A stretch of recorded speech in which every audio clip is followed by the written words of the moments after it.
You ready? Here's our 2024 Trekland Tuesdays live look back and a poll. Today on episode 382 of Trekland Tuesdays Live with me, Dr. Trek Larry Nemecek, coming at you here from the heart of Trekland via Portal 47 and Trekland Treks. Yes, your unique custom getaway away mission. Check it out at treklandtreks.com and larrynemecek.com. Yes, you are here once again for some sanity, clarity, and the bigger picture in all things Star Trek. Look, if you are coming in later, the day doesn't matter. I still want to hear from you. I hope you will comment, watch, and see if anything sparks an interest, because it's going to be kind of a wide-ranging day today. But yes, Trekland Tuesdays Live. We were gone last week for the holiday sanity. I hope everybody has been safe and sane. And look, we're almost to the Western calendar New Year's. So New Year's Eve is coming up tomorrow and into New Year's Day. So it's a bright, shiny new year. I hope. There are a lot of people in this world. It's not a bright, shiny new year. It's just a new year. And the hope is going to have to come from what might happen for them, what they might be able to do for themselves, what the world might do or do for them. I always want to remember that. Always want to remember that. Where, the privilege of being able to celebrate New Year's is just that. And even though most of the people around us in our orbit are going to be fine and dandy, ups and downs maybe, but fine and dandy. I mean, egg prices, it's not the end of the world. It's not like anything like, giving your life up for. But not everyone's in the same boat. And I just want to be mindful of that. Having said that, I am so thankful and blessed that everyone's with us today. People are joining in. A lot of folks won't be here that have been with us through the past year. You can't help it. I always used to do this on my blog a lot, but I remember 4th grade, 5th grade English, having a symbol for the god Janus, the Greek god Janus, who looked forward and back at the same time. And Janus is where we get January from, the first month of the year. And of course, it's the staple of these times, aside from the gift giving and then the partying, to think about and reflect things. And it's a staple of all the news organizations. You always used to trot out, all your top news stories and the sports headlines and the political news and the fashions and the this and the that, the tops of 2024, and even projections into 2025. And that is what's inspired. I haven't had a tradition of this, but now that we are so organized and the whole channel is there on YouTube and you can scroll back and forth, I thought it might be a good idea to take stock of where we've come. Look, we had our 7th anniversary show, 6th anniversary show. The next 7th anniversary is going to come up in the spring, I believe April, for Trekland Tuesdays Live. When the thing was just get live, Larry, just jump on Facebook or Periscope and be live. Yeah, that's how far we've come. The world's grown up since that. And the fact that Portal 47 predated even Tuesdays Live by 2 years was kind of amazing. It was so special then. And everything since. The Trek Files is going to be 6 years or 7 years this spring. It's all piling up. And it's a reminder of how much the world has changed. Our Trek world has changed and how much it does this. Hopefully, not with whiplash, but hopefully we're evolving for better. I still like to think that the world is, sometimes it's 2 steps forward, 1 back, or 2 steps back and 1 forward. But I like to think we're getting there. Let me start off with that poll. Now, it's been a crazy year, as we'll see, for me personally. It's going to be a busy year next year, too. A little out of the ordinary, but still busy. This year, things got in the way of doing my newsletter as regular as I could. And if you're not on my newsletter, please do. There's still some free gifts for you, some recordings and things. Now, the late, great Robert Butler, you still get the interview that I did with him a few years back as your sign-up gift. If you come over to larrynemecek.com and get on our e-news list. My goal was to do it once or twice a month. I fell off that this year. We're going to get back.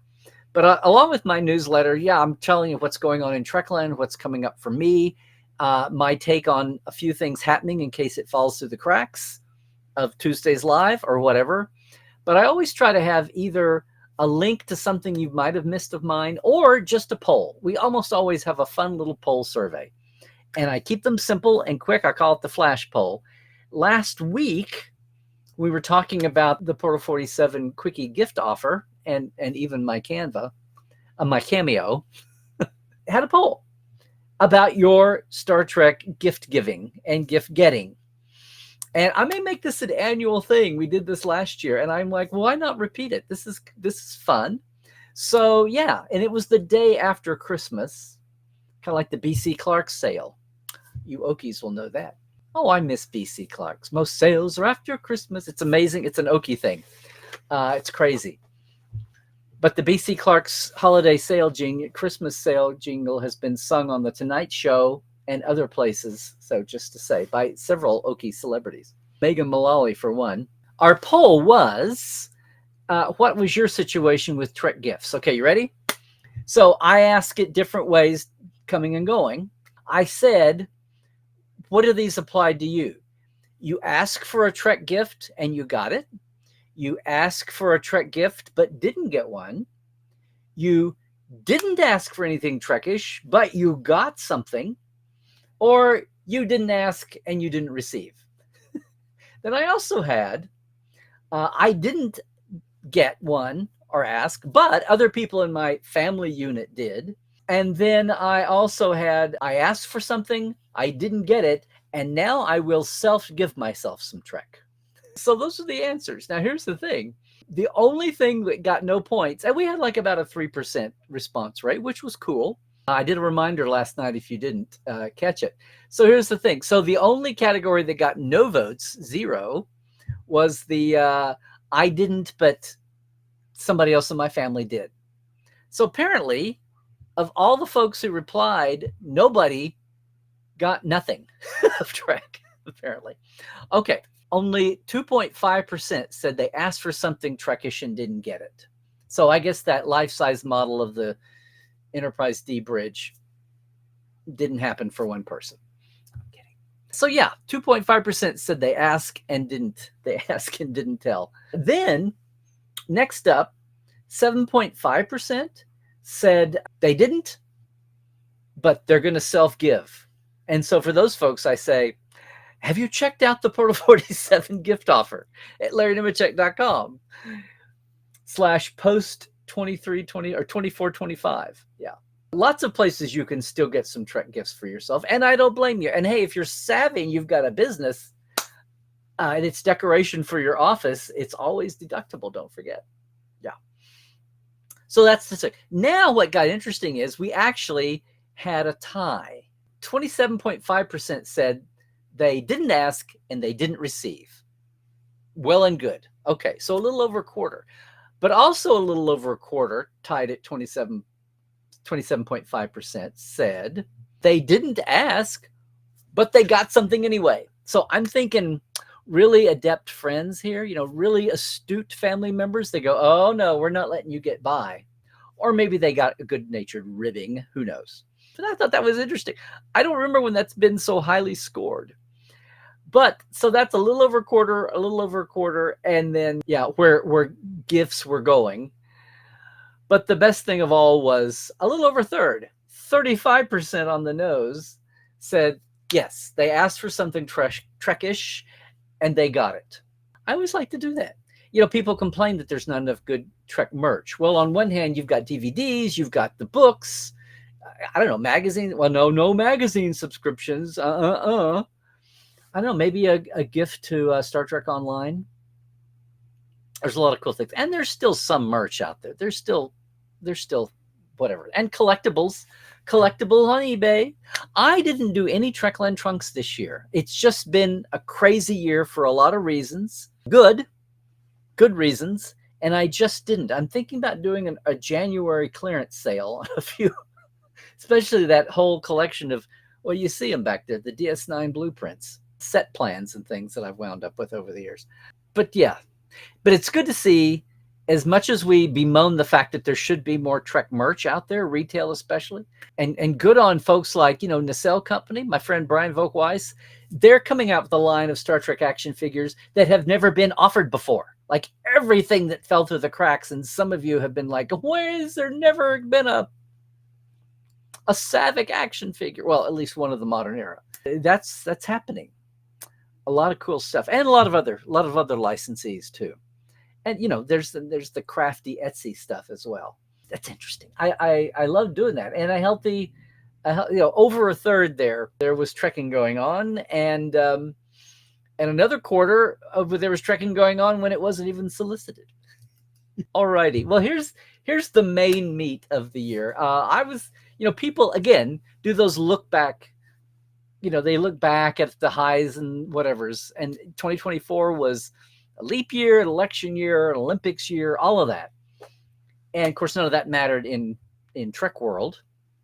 Well, mostly, but it's always healthy. It's always healthy to at least give a look back, to take stock. That's what that two-faced Janus head is all about. And for one thing, it was surprised me that I just in looking at 2024 for Trekland Tuesdays live here, I realized that, well, the year started with show 339, and I was like, wait a minute, that's not even 50 weeks. What happened? Well, duh. It was kind of a big year here in Trekland because, number one, we moved. Of course, we have a new studio. It's still not finished. We're getting close. We're getting close. This is all going to shift around when I can hang the shelves finally again. But I didn't have 6 weeks. We went dark for 6 weeks in the heart and the deepest of the crazy of the move and the unpack and the clear out and so I was down 6 weeks of shows, much less the week we just took for the holidays. Otherwise, this machine chugs along pretty much every week, as you all know. Sometimes we shift around. So that was one recollection. The other was that of that 52 minus 6 and then 7th, I had 10 different episodes with guests this year. I know, which is worth looking back at all that. Now, I'm going to leave the RIPs to everybody else, although I could scroll and see that too. No, we did an RIP for Gary Graham earlier in the year. Of course, Jerry Taylor, Voyager co-producer, co-creator, executive producer, I should say. John Trimble, Bijo's husband and co-partner in crime, all those Trek events over the years, saving Star Trek original series and an entire franchise would qualify. Oh, and Laura Johnson. I wanted to talk about Laura, that you knew as Shane Johnson, the author of Mr. Scott's Guide to the Enterprise in the 80s and the Worlds of the Federation book. And then an RIP for Jimmy Darren. And there's others. I did an RIP for Star Trek Magazine as well, even though I'd love to do a poll and see how many folks even were paying attention then. That's it. I would even almost say now an RIP for President Jimmy Carter. I don't remember any direct Star Trek hookups for him, although, Carter was pretty nerdy. He was a nuclear engineer. It was Gerald Ford that went ahead and allowed the naming contest for the first space shuttle, which never went to orbit, by the way. It was the test shuttle. It did drop tests. Went ahead and allowed the mail-in campaign for naming it Enterprise to go ahead because he thought it would be a smart campaign. So I don't know, maybe in 1976 there weren't enough Trek fans to get Ford elected over Carter. I'll claim Carter as an honorary Trekkie between sticking up for solar energy in the mid-70s and a million other reasons. Nobel Prize for Peace, that kind of thing. I would say that. So we had some RIP days. Now, one of the RIP days, one of those guest days, was I had Steve D'Erico, who was the security guard at Paramount, one of the two assigned to Star Trek for most of Voyager and then all of Enterprise. And he came aboard and told some Gary Graham stories for a memorial show for Gary, and I appreciate that. We had Andy P., author for the Wolf 359 project. Lyndon Smith, who is a UK author who'd written a Star Trek humor book. Then we had the great Chris Smith, DeForest Kelley's late-in-life assistant, the last friend and assistant the last 10 years. We had a DeForest Kelley anniversary day. Summer Brooks and Rich Handley, who had co-edited that Star Trek Women's Essays book. And then Josh Brandon, who was a co-author with Shatner on his latest book, did that. Matt Bradley Chirgy, who was a Star Trek game host author. And then folks like Dave Blass and Sam Witwer just recently here for the great Unification Not Numbered from Otoy and Roddenberry. That's short. Jay Chataway, composer, and Terry Potts, producer, talking about Jay's book, which is still out there, obviously. And the great Lawrence Luckinbill, who played Cybok on Star Trek V, came aboard talking about his book and his life. Amazing. And Aaron Waltke Aaron Waltke was aboard. We were just talking about Prodigy and some of the campaigns around season 3. He was my anniversary guest, I think. And then the great Nana Visitor talking about her book, which is obviously still out there and still fresh, and hopefully it was a good Christmas gift for a lot of folks. All these books would make great Christmas gifts too. I think I got everybody there. So yes, so we've shifted, and this is the great platform for authors, no matter where they come from in their background, fans or cast or behind the scenes folks. This is one of my shows to do that with. So I'm grateful, and I'm grateful for everybody who's joined the Patreon and helps support the show, my humble little Patreon, the $5, $10 levels. And just, hey, why not? Just to say, if you want to jump in, it's patreon.com/Trekland Live. Do it on the webpage.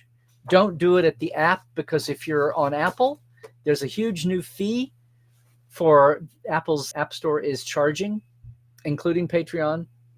So do it on the webpage. We won't have that huge surcharge. I mean, it's insane per month. But yeah, and we kicked off the year with the 100th anniversary, the centennial of the great Gene L. Coon's birth. That's where the year started, on January 7th. So, next week will be happy 101st, Gene Coon. But no, it's been an interesting year. It was our 6th anniversary. I'm thinking back on some of the topics, and you can do this. You can go to YouTube and scroll. If you can even, hey, looky here. I can even do this now. Boom, there. That gets you right to the Trekland Tuesdays Live playlist. And again, if you haven't subscribed, here's your chance. And, I try not to be the same old. And sometimes my titles get a little enigmatic because I don't pound it into your face, which is what every marketer and YouTuber would tell you have to do. Just be blunt. Sometimes I'm better on that. I still think a little bit of enigma is a good thing, though. Like Happy 100, Gene Coon apparently made that was, yes, my most watched live show of the year was the first one. And it was all downhill from there, apparently. No. The most watched of the edited shows once they're posted was number 345 in the spring. And some of you may remember this. I called it, He's a Doctor, Not a Dodo Bird. But no, I was talking about, is McCoy disappearing? Because I was struck by some of the marketing for some of the stars. There was a huge article in Variety, which was awesome for Star Trek. It was a franchise-wide, and it wasn't tied to anything. It wasn't tied to, it may have been Discovery's coming for the last season of Discovery, but it wasn't tied to Star Trek Day. It was early. It wasn't tied to any other convention appearance or news announcement. And of course, it was the year of Discovery's final season, and Prodigy's second season all dropped at once. Well, it was in the spring. All dropped at once on Netflix, not strung out week to week, which I think diminished it a little bit. And I hope you're all still watching all of these shows, including, of course, the final season of Lower Decks. And we're shifting gears with Star Trek. It's not fresh Trek every week, but then again, that's the model that streaming is happening. Streaming is undergoing. If in fact there is a model for anything in streaming, if in fact there's a model for anything in media, they're all recovering from the labor strikes, which were a blow for fairness, but people trying to make sense of the viewing habits in the middle of, remember how it dragged on all year, the coming and going and off and on and off. It was almost like the first Star Trek movie, on again, off again. Now it's this, now it's that. But the whole bit about Sherry Redstone's sale of National Amusements / Paramount, the newly recombined Paramount, CBS, Viacom, et cetera, and how it finally wound up with the Ellisons and Skydance. But that was a drama all through the year that we followed, and still convinced, as is most of the world, that the way it came out was the best potential deal for Paramount, but also for Star Trek, because Skydance had co-produced the last couple of Kelvin movies. And that doesn't mean that they wanted everything to change to the Kelvin universe. It just means that's what was in the movie world for them to be, co-financing with. So we're all watching that, but that's been one of the dramas that's gone by. But even so, I try not to get into the week to week, right? And that's what Second Opinion is for. We just did our Second Opinion finale show for Lower Decks. If you haven't seen that yet, I hope you go over and watch it. And now we're all waiting on Section 31. And I'll tell you, gang, just between you and me, if you start seeing more and more information rapidly coming up about Section 31, it's already happening. The screeners have been out for a week to the reviewers. Yeah. So you're going to see more and more guarded hints about the Section 31 movie. I have not watched mine yet because I've had an insane end of the year, but I'm looking for the time this coming week to do so. And I can't wait for that. I'm really, really hoping it's amazing. And yes, a different flavor on the current Star Trek buffet, which is, another topic we've talked about. It was almost tragic how Discovery ended so incredibly, considering it's been a long road for Discovery getting from there to here. But at least I felt that it wound up that way. And I think most reviewers thought that way too. Although I felt shorted by not getting a 6th season. Is that the way of the world now? We're streaming, much less with Paramount Plus. We'll see. We'll see. But as I scroll these headlines, some of them were so enigmatic. I was like, okay. Talked about respect swinging back for the 60s start TOS. The kids that said, I can't stand to watch the 60s acting and storytelling. I did have one that was well watched, well attended, and I called it "He's a Doctor, Not a Dodo Bird." And it was about, is McCoy not being canceled or erased, but just edged out because the strengthening of Uhura's role is a good thing, because Star Trek, it's 3 white guys. Well, okay, one of them's Vulcan. Was the triad, and that's important. That's the heart of Star Trek. But in the interests of our modern day sensibilities about showcasing everybody, getting a woman in there, especially someone of color, doing them both at the same time, well, who's Uhura and whose role has been bolstered? And the fact that we've lost, Nichelle Nichols a couple of years ago, that we all loved her, and she went on to do so much even after the show and become an icon. It's almost as if the times had allowed it. Nichelle could have handled a stepped up role the way Zoe Saldana and the way Rose Gooding have handled. It wasn't about Nichelle at all. She accomplished everything they threw at her. And you see that in the movies. If she'd been able to do it when she was, in her 30s, in the 60s, that would have been even so much better. But no, talking about how that impact, the other side of that, that's yay. But I hate to see the 3 trilogy exclude McCoy. And we talked about how that did not mean that I was in a hurry to see McCoy cast in Strange New Worlds, because I have a new hashtag: let Pike's crew be Pike's crew.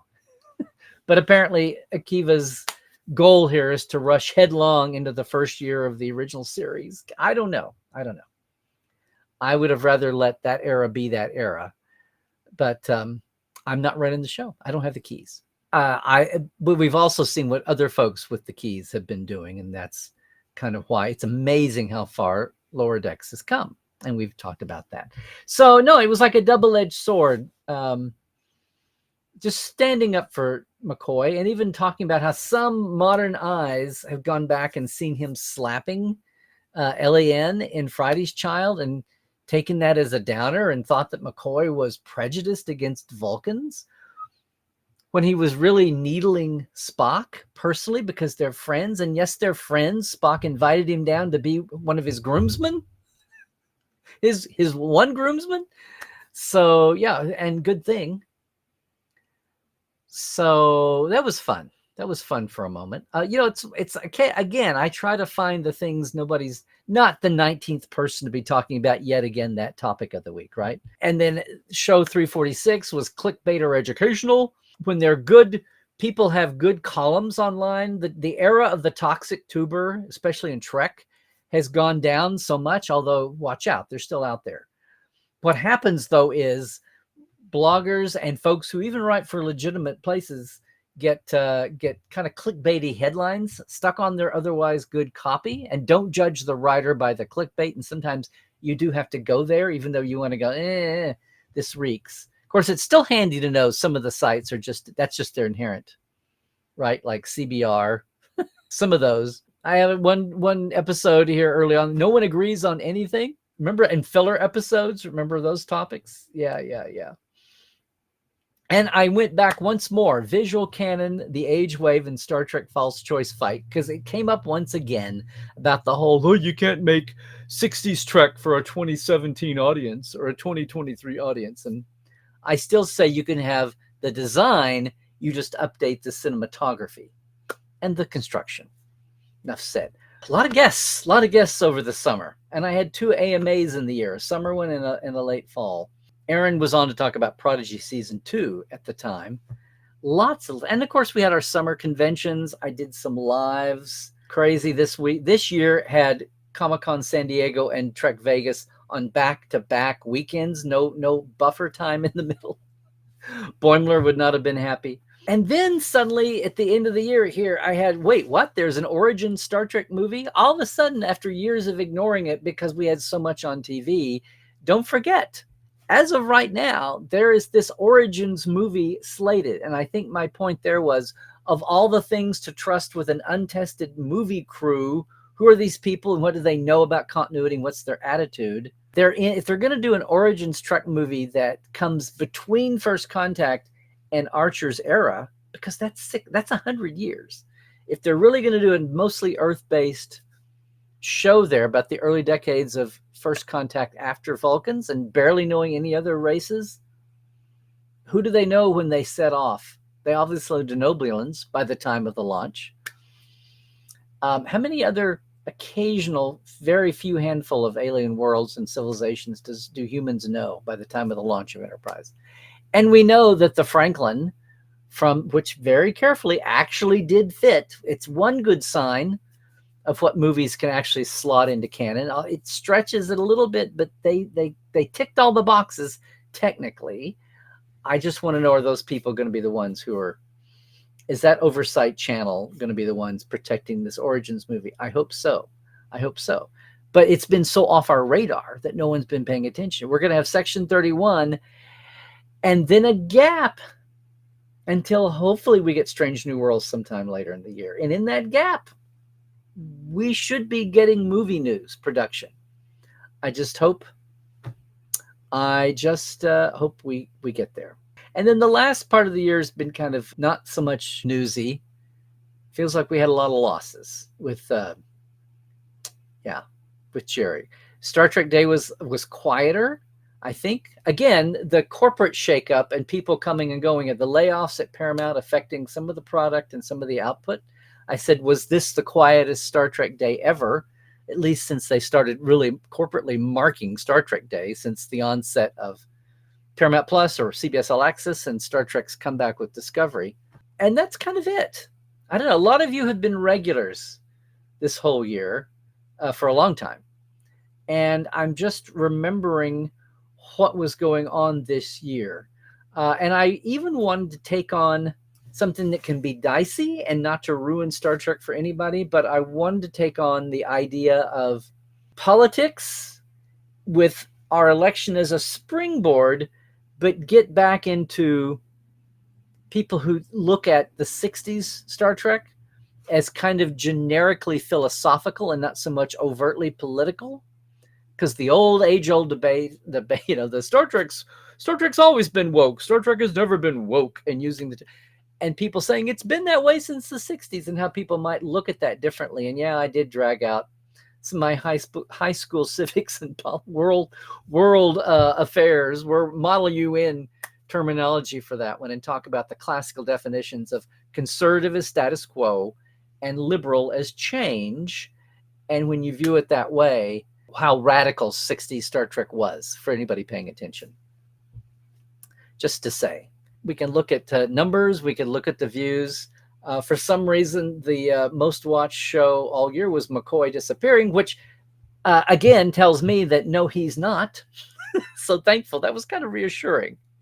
I guess the vote there was people were curious to see.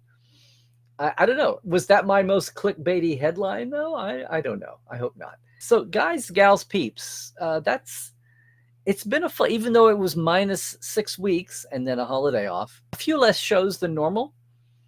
It was a good time to take 6 weeks off because, as you remember, it was in the time we didn't know when Prodigy was going to pop up on Netflix all at once, and we knew that Discovery would be in the spring. So actually, February and early March was a good time for me to be away. We didn't lose a lot. In fact, the comeback show was called What'd We Miss?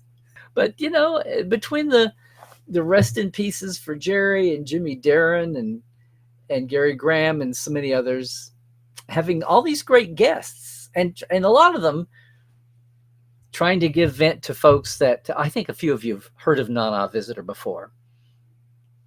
But a lot of the authors that may not have had much attention, I'm pleased to do that. And it's so, when you've got a Star Trek book, even if you've got an official Star Trek book, you're not talking about hardcore marketing. Nobody does a book tour. So all these folks, and I know of whence I'm talking here, all these folks can use the extra push and publicity, and maybe they make it to a convention stage. Maybe it's not Vegas. Maybe they get to something near them. Maybe they can get to San Diego Comic-Con or New York Comic-Con. Maybe they can get to a kind of big stage, but unless it gets videoed, they're still only getting 500 or 1,000 live faces when they get to make a big splash like that. So yeah, they hope they maximize it by getting it videoed and getting it out where people see. But for most of the time, these authors who are, and many more than 1,000 people buy the books. And so you see a name on a book, you see Glenn Dakin's name, and when we can have him on, it just amplifies. We have our own little scale world here in Trek World, and that doesn't diminish the passion that all of you know about. And we have all the podcasts now and all the YouTube shows, and hopefully the tone has gotten back to being Trekishly positive, or at least Trekishly nerdy and analytical, and not trashy and toxic. But even then, it's still such small numbers in the big picture of things. And I'm not saying we need huge numbers. A lot of people find solace in the fact that we have our own little world. Don't blow it. Don't spoil it.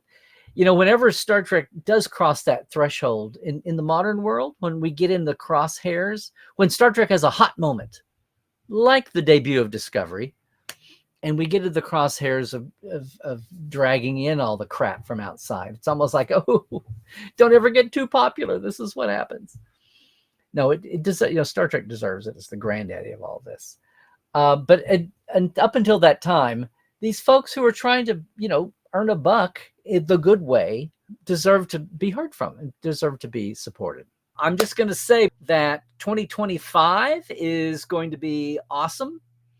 And it's very glib to say that, but we've really got on at least two fronts some new news going on. And I'm hoping that on the first show of next year, I can announce one of them.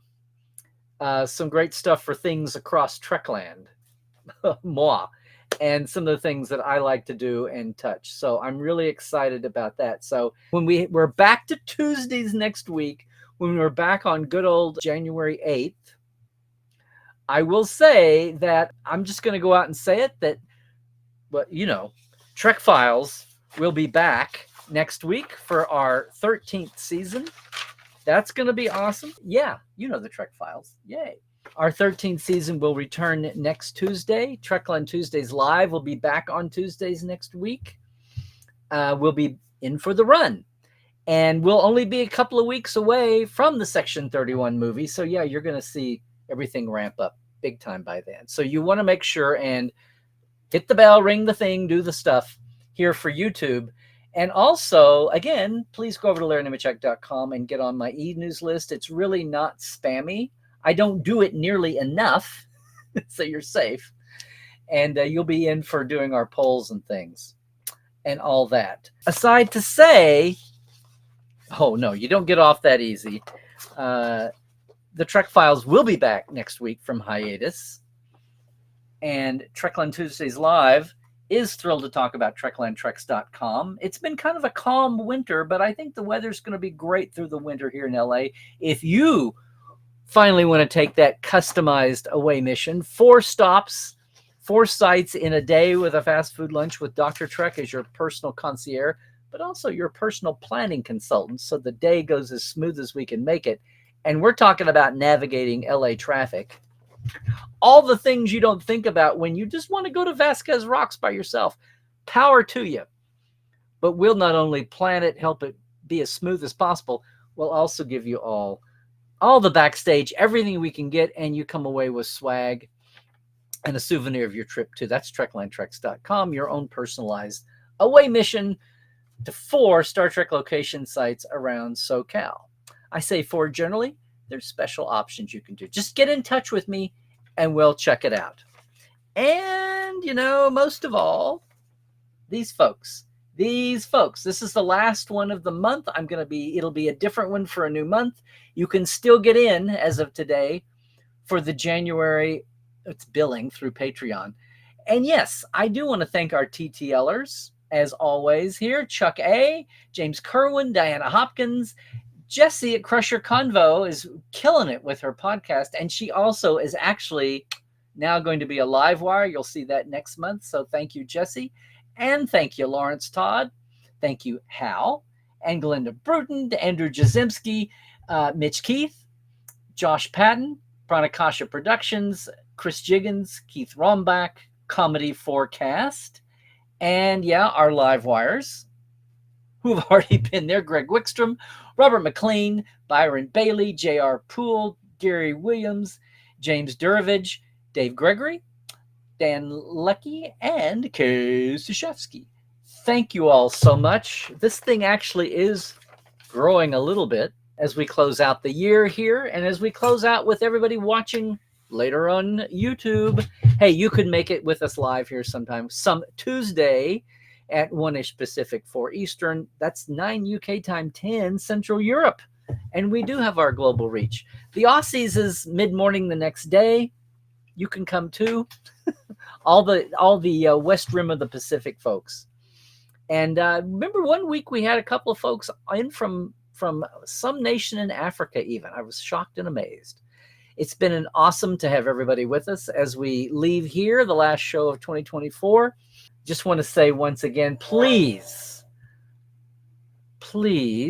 stay healthy, do all the things. But look, this is not alarmist. It's not my fault that we're smarter now. And it's not like an eclipse comes up and we have to think, God is going to kill us. We're smarter. We can track things. We can track the brain in no more conditions. We can track. Just because we're smarter now does not mean that the sky is falling more than it used to. So please, can we just, and then to say that things are not, all the knowns are not known knowns. So have patience with science as it figures shit out, but figures shit out at a higher level than before. That's not a conspiracy. That's actually things getting better. So come on, everybody, as we get through another winter ill season, just do all the things, would you? And yes, stay woke. Check the sources. It's going to get thicker and thicker out there with the fake everything, the deep fakes, all of that. I keep not a week goes by here the last couple of months without learning some new aspect of history that I had no idea about. So yeah, if you don't like the term stay woke, then how about stay awakened? Trek well, everybody.